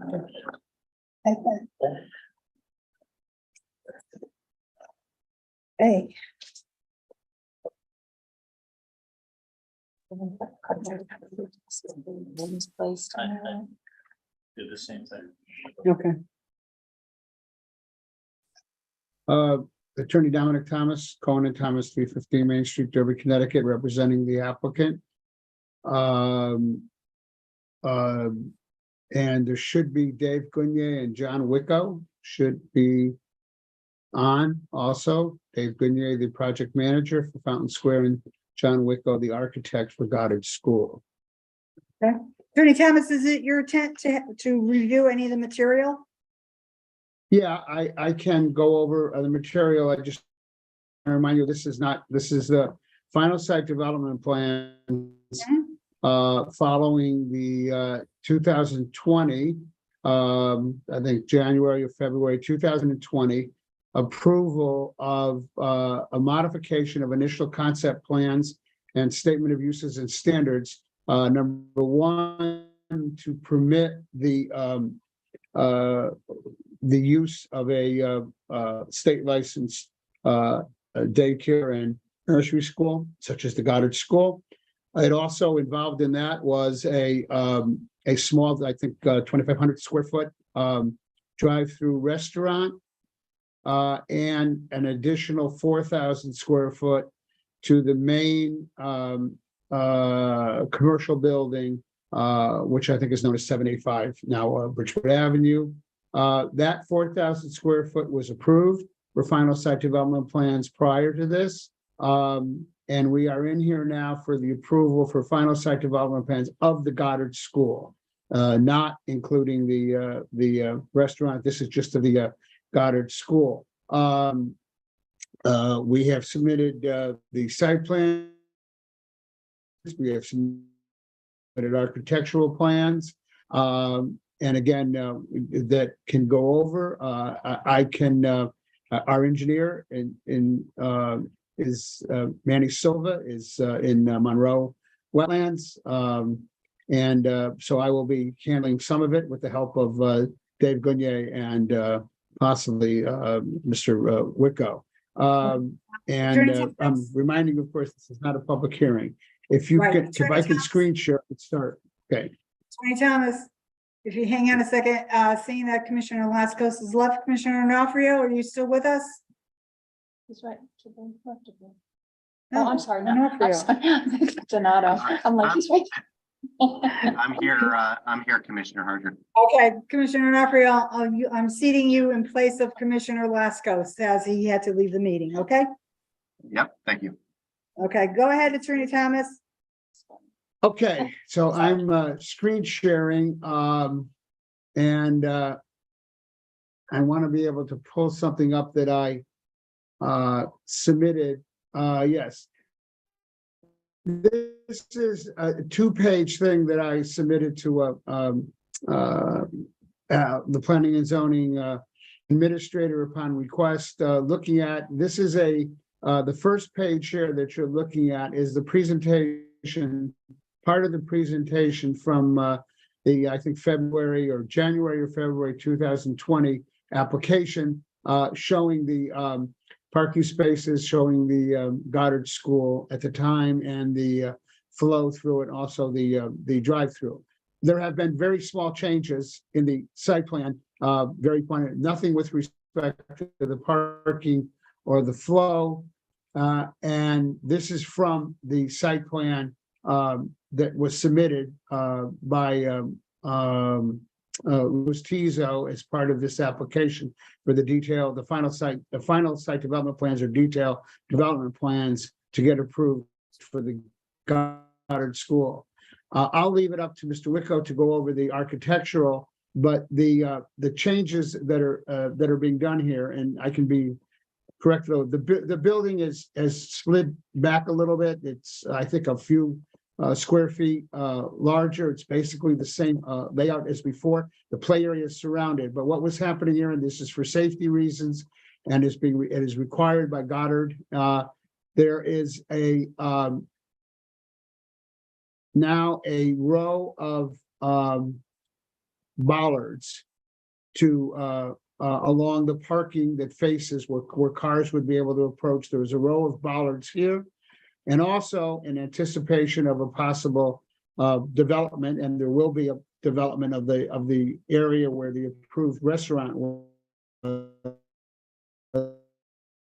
There are bollards across here, and these are safety bollards. The area of the sidewalk in front is substantial. It's 10 feet in most spaces. There are some narrow areas, and this Attorney Thomas, talking your to, audio is getting very Manny warped. Silva today. This area here is, excuse me? Your audio is very warbled. Sounds like your internet connection isn't the strongest right now, basically. Oh, okay. Let me, hold on, let me. Could If you I just tell us to Attorney Thomas, how many bollards were being proposed? All the little dots are bollards across the front. Count okay. items. How many are there? I would have to count. 4, 1, 5, 2, 6. 3, 4, 5, 30. 6, 7. There are 4 feet 6 inches on center. And 30 within 1, 2, 3, 4, 5, 6, 7, 8, 9, 10, 11, 12, 13, 14, 15, 16, 17, 18, 19, 20, 21, 22, 23, 24 here, and there's more down here. Okay. So they're going around the perimeter of the building, the sidewalk area? Where the parking spaces go up against the building, where a car could do it here. Yes. Here, they were to protect any car, because there would be cars coming around and things coming around this area, and this is part of the outdoor play area. As you will see later, there's some astroturf and stuff in this area, and these are all playscapes. To give you an idea what we are, excuse me, Bring the screen down a little bit, please. this way? The other way. The other way. Wanted to see more top of it. I'm trying to expand it on my There they are. iPad. Okay. Yeah, right Oh, there. little dots. Okay. All right. You want it larger? Oh, No, we're good. okay. So to give you an idea what we're talking about, here is a street view of the Fairfield all Goddard right. School. Yep. Okay, so that you can see it. Because the traffic flow goes in this way, they have bollards along the fence that surrounds their play area. You can see the top of play area.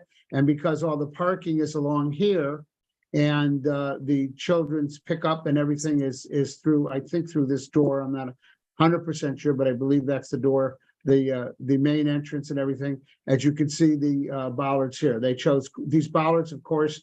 If you're aware, they have sleeves on them. So the sleeves are there so that you can put different colors in it.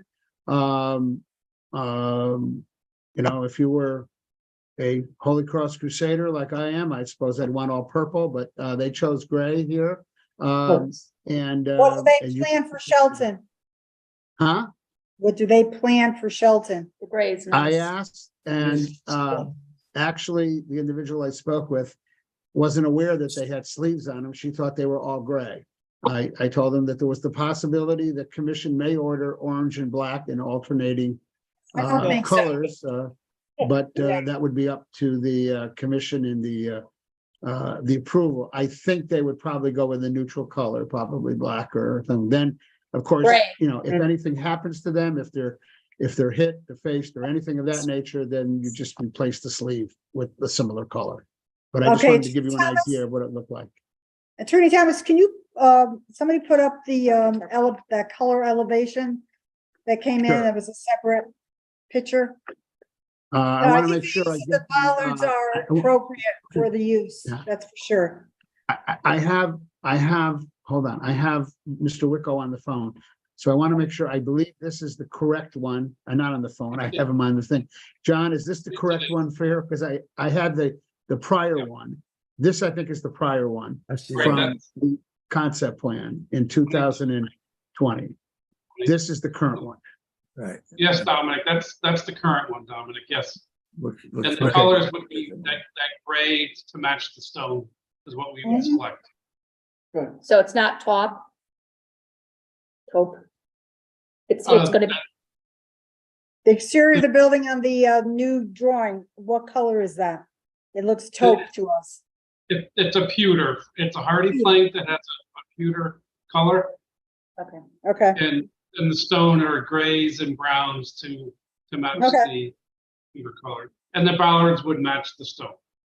very good. Thanks. Okay. What else do you with- have for us, Attorney Thomas? Well, from the purpose of my presentation, that's it. I think at this point, I'd like to turn over to Mr. Wicko. If you want to go through, I can still screen share. I have the architectural submission. So if you want to work, take the commissioners through it, you can just Sure. instruct me on what you want to show. Oh, that you're in a good spot. I'll just kind of do some highlights on the building. John, you have to identify yourself fully for the record, name and address Yes. for the record. Thank you. Yep, John Wicko, architect for Goddard at 58 Prospect Street is my office in Milford. Just to quickly bring you through it, as Dominic said, it was reviewed in 2020. We updated the building from what that perspective was, and added a more updated style with a timber gable, more of a stick style at the front elevation. All the materials are called out, but we've simplified the detailing, and the colored rendering shows that.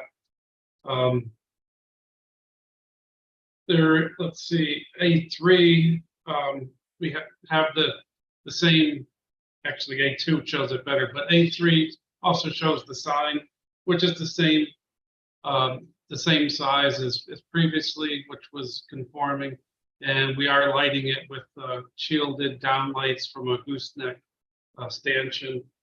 The side dormers were, I'm not sure if we're just trying to compare what was previously reviewed or just to do a straight presentation, but the dormers were simplified, and the windows more of a stick style single window.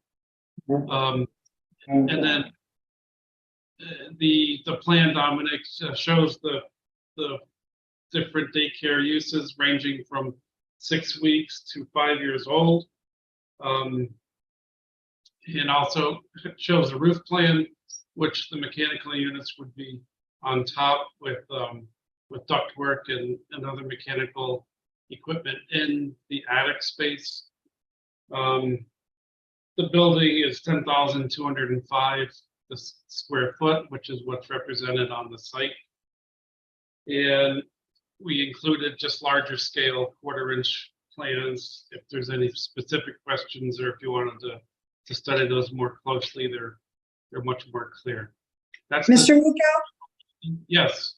There was an increase of 125 square feet from the building or the plan that was approved back in a couple of years ago. What was the result? How did that occur? The front entry was increased in size. Okay. Didn't increase the area of the roof, but just the footprint kind of came out under that roof. And then the multi-purpose room was added and enlarged. Okay, thank you. You're welcome. Okay, so, Mr. Wicko's done, Attorney Thomas, what else do you have for us? Really, that's, the substance. I mean, again, this is basically what you approved in, 2020, in February of 2020. For final site development plans. Goddard School would like to get started as soon as possible. I'm sure you've been out to, if, you know, you've been out to Fountain Square, you see how the construction is progressing, and they would like to get to work on this. But Dave Goodyear, from Highview Homes is here to answer any questions, as am I, and as am Mr. Wicko. And I think that if you do have any specific engineering questions, Dave could probably handle them a lot better than me. Okay. Do any commissioners or Mr. Panico have any questions for the applicant? I have a question. So I was not on the commission when this development was approved, so I don't know if it was planned to be a Goddard school or planned to be a daycare No, at it any was a point at the Goddard. original, but had anybody given any thought to the outside play area being right next to a drive-through where cars are going to be queued up with the emissions? It looks to me like on the site plan, I remember having a discussion with Commissioner Pagoda at the time. He was very concerned as to where the playground would be. So Yeah, but you can get the drawings. with Attorney Thomas, can you enlarge the drawings and point out, or have the architect point out exactly where the play yard is going to be? There's two in the Yes, front. it's on the, let me move to the engineering plans, please, so you can see. And let me see which one is best, if you just wait a second. This is probably the best.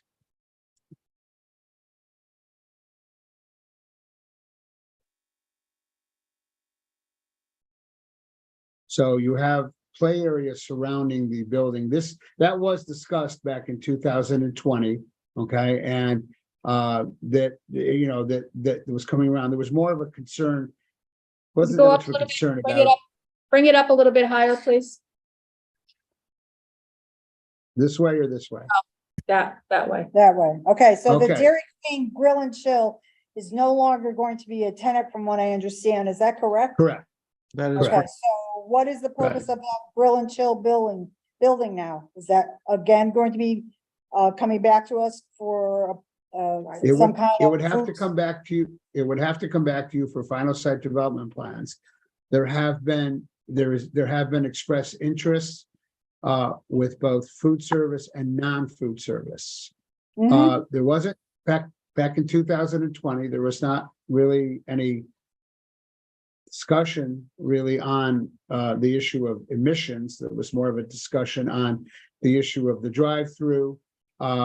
That's why there are bollards here, along here. There is then also be a fence, which is and Dave can maybe explain it clearer. It's a black anodized, I think, fence with, it has 3-inch openings in it. So it is behind the bollards is the fence. It's not going to be the white vinyl fence like you saw in the Fairfield thing. It's this one you could actually partially see through. You know, again, it's a black, just small Bring the openings. drawing over to the left. Move the drawing a little over to the left, please. Yeah, Is it- and this is David Goodyear. It describes the fence. Now you're going down. Bring it back up. Okay, It says a 4-foot separator fence with gate. that is the 4-foot separator fence is internal. This fence here is a proposed black metal fence with privacy for, Dave, Well, correct me if if I'm you wrong, move isn't it it so a that we can 6-foot see it. fence? You move it over so that we could see the description. It would be helpful. Move it No, to the other left, way, To the left. the other way. Okay, stop. Stop. Proposed black metal Metal fence fence. with privacy screen per prototype.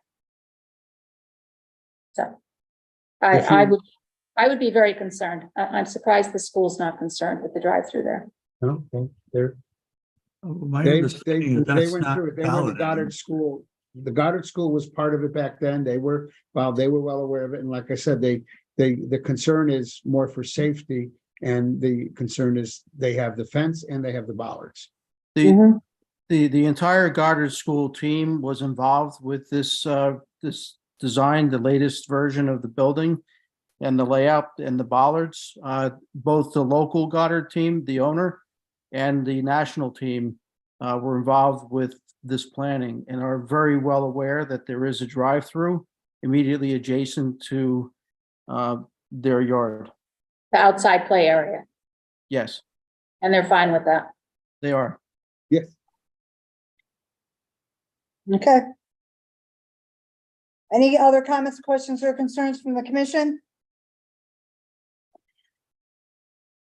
Okay, then I'm gonna ask Mr. Rossetti to read the resolution.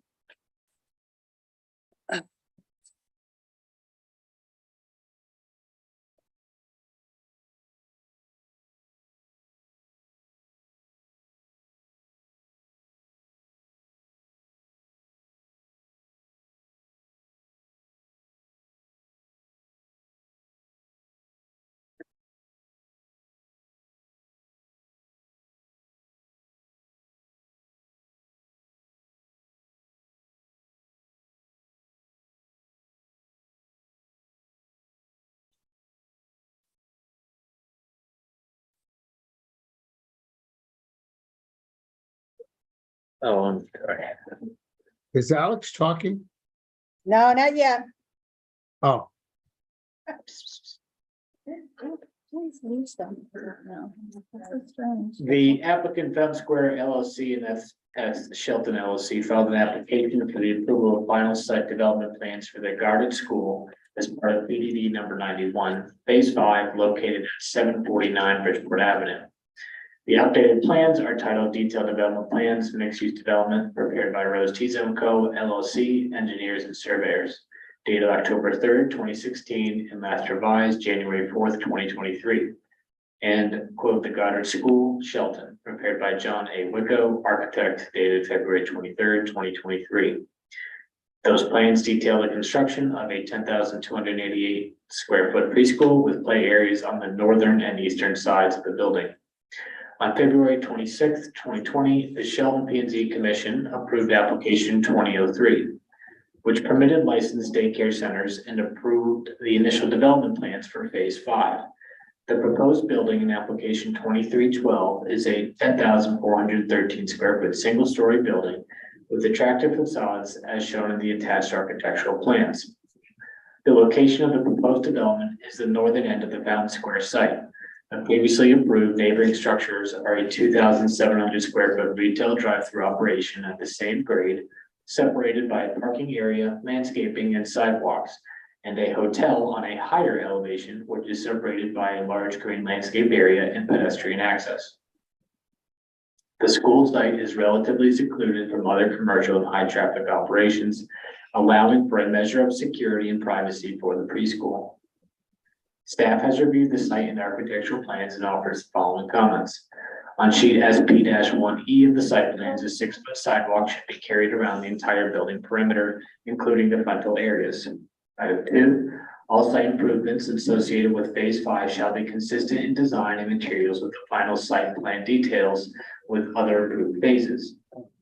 3, a minimum of the requested bollards should be used in front of the building and need to be improved aesthetically, either with a sleeve colored to match the school colors or in a manner approved by the Shelton Planning and Zoning Commission. 4, to reduce traffic conflicts, signage or paved striping to indicate preschool drop-off areas and employee parking must be installed as approved in application 2003. If the commission is prepared to dispose of the application at this time, the following conditions and stipulations are recommended. Compliance with all requirements and conditions of the city engineer, WPCA, wetlands, fire marshal, and local traffic authority, if not already obtained. That myself or city engineer be notified at least 48 hours prior to construction, and the commission reserves the right to request an additional vegetative buffer or fence screening if issues arise in the renovated areas, and all plant materials shall be native to the New England region. Okay, You'd like to, so I'll take a motion to move the resolution for discussion. I'll make the motion. Okay, there's a motion to move the resolution for discussion from Commissioner Parkins, seconded by Commissioner Kelly. So, roll call for moving resolution. Commissioner Kelly? Commissioner Parkins? Aye. Commissioner Motto? Commissioner Tiki? Aye. Commissioner Onafrio? Aye. And the chair votes aye. All right, so I have one thing I would like to suggest be add to the resolution that it just occurred to me. In the back, we have 3 conditions and stipulations. I'd like to add all signage must be approved by the Planning and Zoning Commission before installation. And shall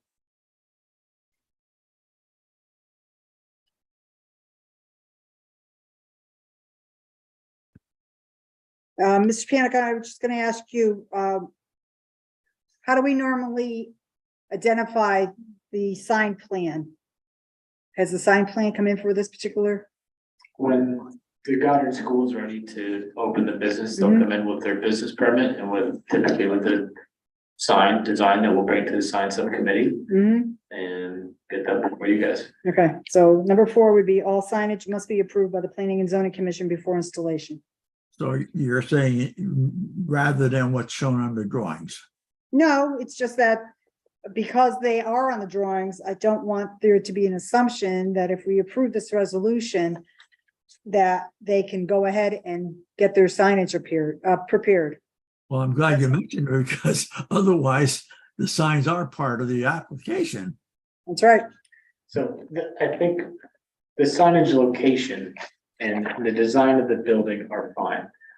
When the actual sign permit comes in, we'll just handle that like any old construction permit or sign permit. Yeah, because it may not be just a building We- sign, we but there's did- some directional signs that they may want or something. We did the Was same. Did they ever clarify where those main signs are to be located? Because I did not find them on the site plans.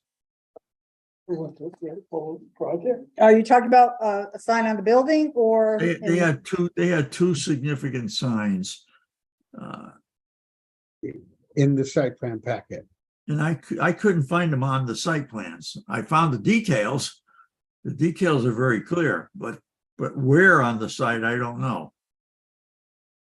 All right, so we obviously have one above the entryway and then on Yeah. sheet, where is that?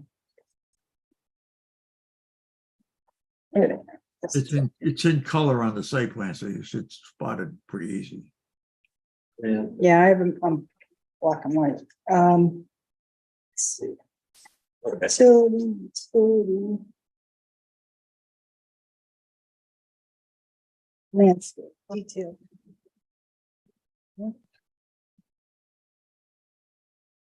Oh, okay, it's on sheet SP-5.2 F as in Frank. They're talking about temporary signs to say that they're coming. One was, it looked like it was temporary, the other one looked like permanent. Let's see if I can read it.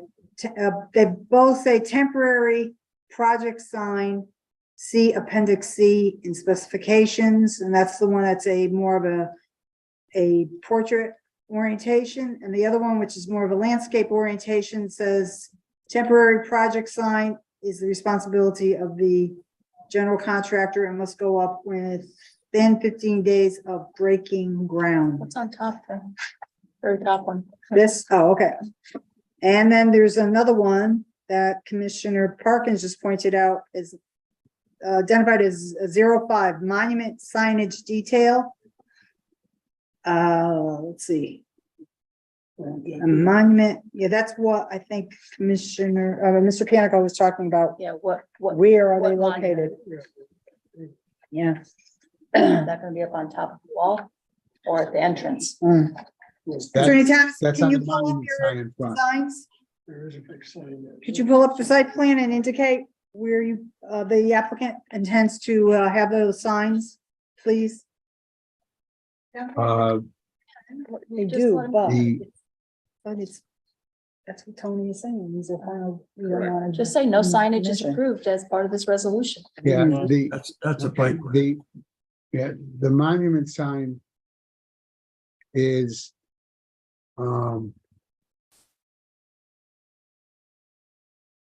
we get it over to, the monument sign is located, it's already up and it's been there. The monument sign is right here. Where? That's at the entrance. There's a monument sign up. That's for everyone. Are you talking about the And the- monument sign that's for the entire complex? That's what my understanding is. I'm not sure if they meant, I can defer, you know what?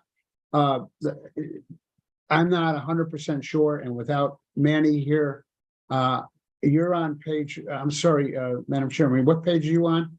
It's S as in Sam, P as in Peter, -5.2, F as in Frank. Okay. All right, so If I can just, point out, there is what appears to be a line in front of the building on the last plan that was brought up. And I believe it may be a monument sign that's lit in front of the building at ground level. So you'll see it off to the right if you blow it up, off the right corner of the building. I could never find it. Let me blow this one up. Yeah, you have to blow it up.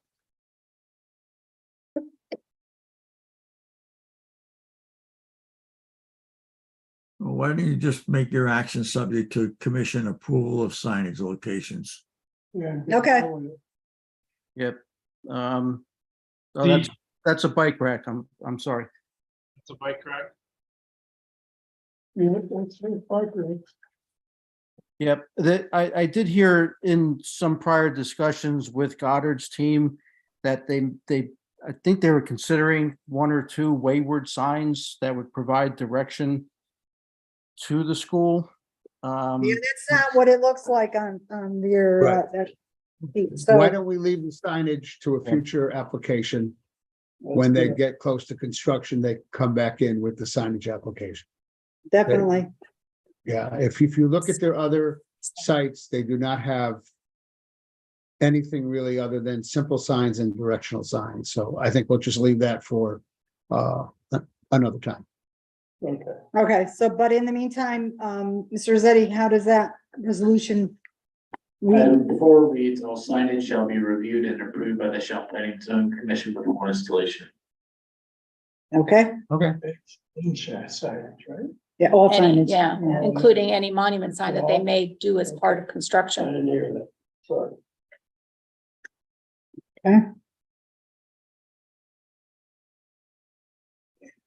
All right, so, any other further comments, questions, or concerns about this resolution? I'm still concerned about the drive-through. I'm sorry. I'm really appreciate the fact that they considered the children's safety by putting in all those bollards, which was obviously an oversight at the beginning, but glad that they did that, but a little disappointed that they're not considering the health of the children. You know, right now, we don't have a tenant for that slab, so. So we that's may what I was not gonna be- ask Tony, if there's any way to deny, and I don't want to hold up the Goddard School, that's not my intention for this discussion. But since Dairy Queen's not coming in, do we get a second bite at the apple to possibly not allow a drive-through? Well, one thing I think, if Dairy Queen decided to go ahead with their proposal, then they have some prior approvals in place. But in any event, understand when the drive-up window comes, it bends around. First, you got the rubbish disposal container in front of it, and then you're turning away from the school. But then you got garbage too. You got exhaust. But that's a choice between the school and, we brought up those issues way back when we were discussing the preliminary plans. I don't think it's a good mix personally. But again, my point is not to delay Goddard School, it's to reconsider the drive-through. Right. Okay. All right, if there aren't any more comments, is there a motion? Go. Does the commission have any preference on the bollard Are you guys okay with? Blends in with the structure. Yeah, Yeah. yeah, the gray, like Mhm. the sample showed. It's a is pewter. fine. Okay. Yeah. Pewter, whatever, Okay. yeah. Yeah, not white or black. Or yellow. Something more neutral. All right, so is there a motion to approve or deny the resolution? I'll make a motion to approve the resolution. Okay, there's a motion to approve from Commissioner Kelly. Is there a second? Second. There's a second from Commissioner Amato. So on the motion to approve made by Commissioner Kelly, seconded by Commissioner Amato. Commissioner Tiki, Aye. Commissioner Onofrio, Aye. Commissioner Amato, Aye. Commissioner Parkins, Aye. Commissioner Kelly, Aye. and chair votes aye. Motion is passed by a vote of 6-0. All right, Thank you next very item. much. Thank you. You're welcome. Next item on the agenda is approval of the July 12th, 2023 meeting minutes. They were not posted to the city's website. And so that we will then take those up at a future meeting. So seeing that there's no other item on the agenda, the chair declares this evening's meeting is adjourned as of 8:15 PM. Thank you, everyone, and good night. Right. Good night, everyone. Thank you. Good night.